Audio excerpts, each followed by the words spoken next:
పని ఎవరికి తెలియంది కాదు. ఈవేళ ఇక్కడికి వచ్చిన వేలాది మందికి రాజకీయాల్లో ఉన్న లోపాలు తిరిగి ఇక్కడ కూర్చోలా, దీన్ని మారుద్దామని మనం అంతా కూర్చున్నాం. ఈవేళ టీవీలో చూస్తున్న కోట్లాది మందికి ఈ దేశంలో జరుగుతున్న అన్యాయం అర్థం కాక కాదు వాళ్ళు చూస్తున్నది. ఈ రాజకీయం మారుతుందో లేదో, వీళ్ళు ఏం చేస్తున్నారో ఏం చెప్తున్నారో చూద్దామని చెప్పిన వాళ్ళు వింటాను కూర్చున్నారు.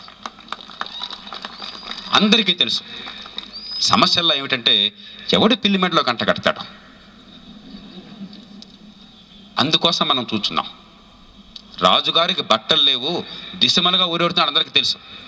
అందరూ మౌనంగా కూర్చున్నారు. మనకెందుకు, పక్కవాడికి కనిపిస్తుందేమో బట్టలు, నాకు కనిపించలేదంటే నాకు కళ్ళు లేవనుకుంటారు, నాకు బుద్ధి లేదనుకుంటారని చెప్పని చివరికి చిన్న పిల్లవాడు లేచి అరిచాడు, రాజుగారికి బట్టలు లేవు వచ్చని చెప్పని. లోక్సత్తా పార్టీ చేసే పని అదే, రాజుగారికి బట్టలు లేవు. ఈ రాజ్య వ్యవస్థ నగ్నంగా ఉంది. ఈ రాజ్యాంగాన్ని అపహాస్యం చేశారు.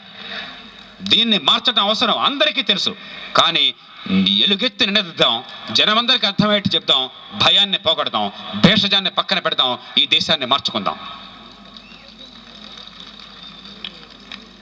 మరికొంతమంది మనం మూర్ఖులు అనుకుంటారు అనండి, వాళ్ళందరూ కూడా ఆధారణ పోతుంటే మనం విధానం చెప్పనుకుంటారు అని చెప్పాను. అయ్యా, కళ్ళున్న వాళ్ళ మనం కాదు మూర్ఖులం, కళ్ళుండి చూడలేని వాళ్ళు మూర్ఖులు.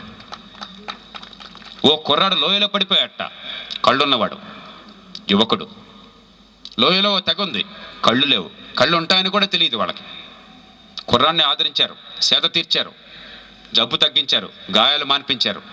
అబ్బాయి అమ్మాయి ప్రేమలో పడ్డారు. తెగ నాయకుడు కూతురు ఈయన ప్రేమించుకున్నారు, పెళ్లి చేసుకోవాలనుకున్నారు. కుర్రాన్ని మనతో కలుపుకుందామా లేదా, పెళ్లి చేద్దామా లేదా అని చెప్పి సందేహం వచ్చింది. అంతా బాగున్నాడు, మనతో కలిసిపోయాడు. కానీ ఒక్కటే చిక్కు వచ్చింది అని చెప్పి అనుకున్నారు. ఏమిటా చిక్కు అని చెప్పంటే, వీడికి వేపకాయ అంత వెర్రుంది, వీడు కళ్ళు అంటున్నాడు, చూపు అంటున్నాడు, అలాంటివి ఉండవు అసలు, ఏదో పొరపాటు ఉంది అంటారు వాళ్ళు.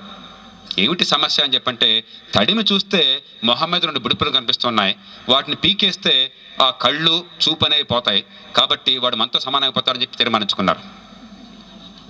ఎవడు పిచ్చివాడు, ఆ పిల్లవాడా లేక కళ్ళు లేకున్నటువంటి ఆ గుడ్డివాళ్ళ? కళ్ళుండి దృశ్యాన్ని చూస్తున్న వాళ్ళం, వాస్తవాన్ని గమనిస్తున్న వాళ్ళం, మార్పును కోరుతున్న వాళ్ళం. ఉన్మాదులం మనం కాదు. ఈ సమాజంలో తెలిసి కూడా తెలియనట్టు నటించేవాళ్ళు ఉన్మాదులు, దారుణాన్ని సహించేవాళ్ళు ఉన్మాదులు. దేశాన్ని మార్చకపోతే బిడ్డలు నష్టపోతారని తెలిసినా కూడా మిగతా వాళ్ళు చూసుకుంటారో నాకేం పోయిందని చెప్పని ఇంట్లో కూర్చున్న వాళ్ళు ఉన్మాదులు. కానీ నిలబడ్డ వాళ్ళం మనం కాదు ఉన్మాదులం. నిర్భయంగా చాటి చెప్తాం, జనానికి ధైర్యం చెప్తాం, చేతనైనంత చేయమని చెప్తాం, దేశాన్ని మార్చుకుందాం.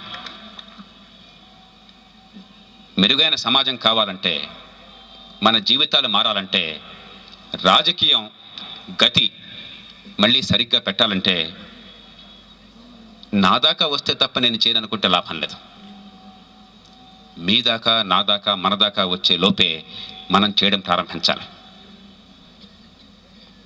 ఇప్పుడు 65 ఏళ్ల క్రితం ఒక అద్భుతమైనటువంటి గేయాన్ని రాశాడు.